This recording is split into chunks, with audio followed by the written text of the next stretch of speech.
வருமான வரித்துறை சோதனை நடந்ததற்கு ஆதாரங்கள் உள்ளன என தமிழக காங்கிரஸ் தலைவர் செல்வ பெருந்தகை விளக்கம் அளித்திருக்கிறார்.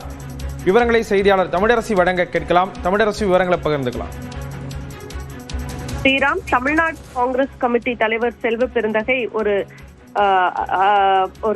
பத்திரிகை செய்தியை வெளியிட்டிருக்கிறார். அதில் கடந்த சில நாட்களுக்கு முன்பாக தேர்தல் பரப்புரையின் போது மக்களவை எதிர்க்கட்சி தலைவர் ராகுல் காந்தி கன்னியாகுமரி, திருநெல்வேலி உள்ளிட்ட பகுதிகளில் பரப்புரை மேற்கொள்ள வந்த நேரத்தில் தன்னை அரசியல் ரீதியாக முடக்குவதற்கான திட்டமிட்ட நடவடிக்கைகள் மேற்கொள்ளப்பட்டன என்றும், சோதனை என்ற பெயரில் தான் தங்கியிருந்த இடங்களிலும் அலுவலகத்திலும் அதே போல தங்கள் கூட்டணி கட்சியினரின் வீடுகள் மற்றும் தொடர்புடைய இடங்களில் திடீர் சோதனைகள் நடத்தப்பட்டதாக அவர் குறிப்பிட்டிருக்கிறார்.